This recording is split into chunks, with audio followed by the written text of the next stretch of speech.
We're based in St. Louis, Missouri, but we are a statewide organization, and this school year alone will have reached about 15,000 kids with the Signs of Suicide program. To give you a little background on CHADS, and you can go to the next slide, we were founded out of personal tragedy. Our executive director and her husband lost their son, Chad, to suicide when he was just 18 years old. He was, you can read down his bio, but you'll see he was very successful both academically and athletically. And though he succeeded in a lot of ways, told his girlfriend at the time of his senior year that he was feeling incredibly depressed and suicidal. She then told his parents. They started to get him help, and eventually he was diagnosed with both depression, bipolar disorder, and OCD, and unfortunately died by suicide in April of 2004.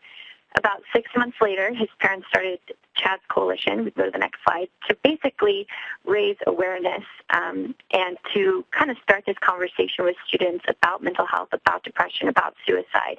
They believe that had Chad been talked to about mental illness growing up, whether it be in a formal or informal setting, then maybe he would have reached out for help a little bit sooner. In the end, Chad ended up admitting that this was something he'd been struggling with since actually the third grade. So for about 10 years, he struggled without telling anybody, and the hope was that had he had awareness or education, then he would have asked for help sooner and his outcome would have been different. So well into the founding of that organization, the McCords decided that they wanted to do some kind of work with the schools in the area to prevent this from happening as much as they could. And instead of creating their own program, they found Signs of Suicide. And obviously they chose to use Signs of Suicide for a lot of the reasons that Dr. Asseltine was speaking about. It is evidence-based. SAMHSA certified it, so we knew it was a quality program. But not only that, it was very accessible. So CHADS as an organization could be trained in the program and then provide the program to the schools around the state and the area, or we could actually do the training to provide that information with the schools themselves, and that way the counselors and teachers could provide it if we weren't able to do that. The Ferguson Florissant School District, we are in several, around 20 to 25 districts in the St. Louis suburban area, but Ferguson Florissant is the only school district that we have 100% SOS implementation for, and that's simply because most of our school districts decide to start the SOS program in the 7th grade, though we know that it can reach all the way down to 6th grade. So this district decided they wanted it in every single one of their buildings. They have K through 6 buildings, 7, 8, and then 9 through 12. That way each student was getting it one time per building, 6th grade, 7th grade, and then 9th grade again. Go to the next slide. Just to take a look at the demographics in the Ferguson Florissant area, it is a very large area of St. Louis. The population that is highest are Black Americans, followed by whites, and other minority groups are very small within those.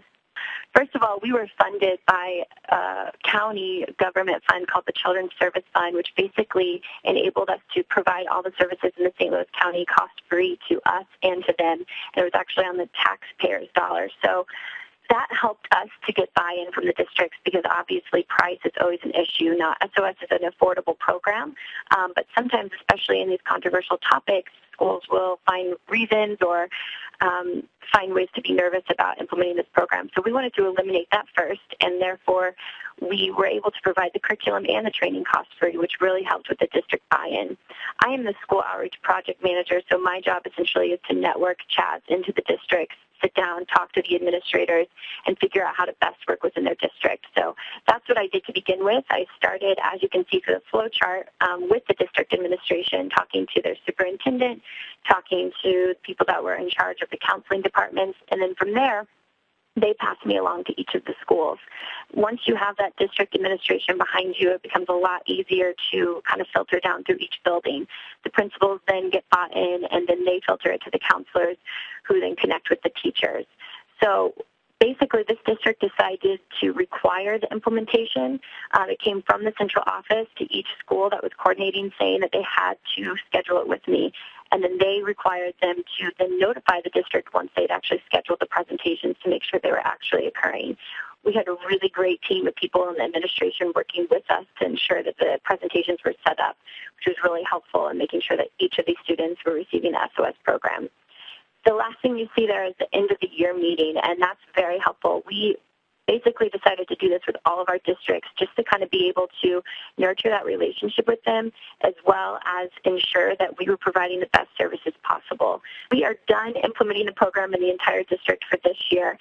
So we reached a little over 2,200 students in the Ferguson Florissant, and about 410 of those asked for help, which is about 19%, which is higher than average. I believe that SOS states about 8 to 15% of the kids that are reached with the SOS program will reach out and ask for help, but Ferguson Florissant was a little bit higher. We're not quite sure why.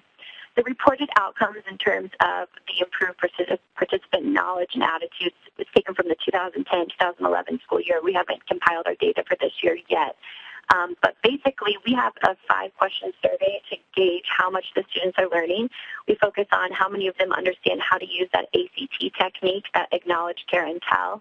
How many of them know how to recognize the warning signs of suicide, depression, and also what to do if a friend is having suicidal thoughts. Our goal is always to reach 80% or higher, and you can see in each of these indicators the students said that they had at least an 80% mastery of that knowledge. The student responses to SOS is very positive. Some of them will come up to us after the presentation and simply just thank us for being in the classroom and talking about this because they felt incredibly isolated in this experience, and just the fact that they knew somebody else was going through it and somebody cared was huge to them. Some of them learned that practical knowledge, that how to help a friend in some of these circumstances. And also, as you see here, some of them feel like they can now empathize with others in their life that may have suffered from depression or suicidal thoughts.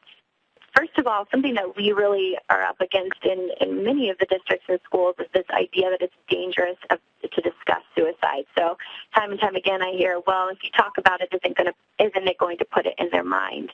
And obviously the answer to that is no. If somebody is not contemplating suicide, just saying it is not going to be enough to put it there and have it be a realistic thing for them. Oftentimes it actually gives them the opportunity to talk about it and they get that help. So just talking to them about that fact and kind of dispelling that myth is helpful. The BSAT was kind of a barrier for us. A lot of the administrators didn't want what we call a paper trail coming back. Well, what if a kid indicates that they're suicidal and we don't know who they are, or they do attempt, and what if we get in trouble for that? So the way we get around that, because we do believe in administering the BSAT for part of the SOS presentation, is doing it verbally.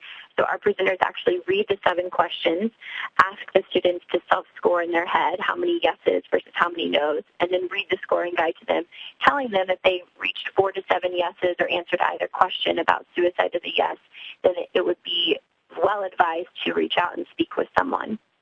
Just look down at the bottom with the screening slips. In the SOS kit, there are screening slips included that each student fills out. And the ones in SOS just simply say yes or no. Yes, I need to talk to somebody, or no, I do not.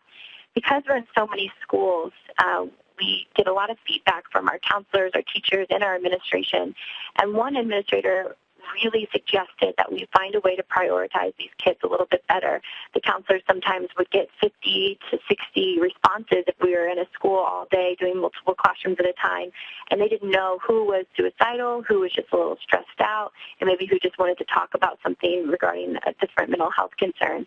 So we decided to revamp these screening slips and put that they needed to talk to someone within a few days, immediately, or not at all. And this has been really well received with our counselors because they're able to prioritize those kids who want to speak immediately versus those who can wait a few days to talk about what's bothering them. Another basic barrier or challenge is just coordinating the schedules with the teachers, making sure that this is a valued program and they see it that way. The way that we did that is we matched the learning goals for the SOS program with Missouri's grade level expectations for both health and maintenance and guidance and curriculum for 6th through 12th grade. So when I pitch this program in the beginning to a district administrator, I always bring that sheet with me and show them that this program is actually meeting exactly the requirements for their health classes as well as their guidance and curriculum standards. Sometimes we have to combine those classes just to make sure that we reach as many as possible. This is not preferred. We like to do smaller groups, around 25 to 30, so we can really facilitate that discussion. But Doing 60 is better than doing 0, so we will combine when we have to, as well as training the teachers there if they need to maybe co-present or help present. That way we can get as many kids done as possible. This is a school counselor at a high school in the Ferguson Florissant district who talked about the fact that after her presentation that Chaz came in and did for the students, the freshmen there, we spoke to about 425 students. And she said out of those 425 students, 17 said that they needed to speak to someone, and 4 of those 17 were actively suicidal, all 4 of which she had no idea were struggling.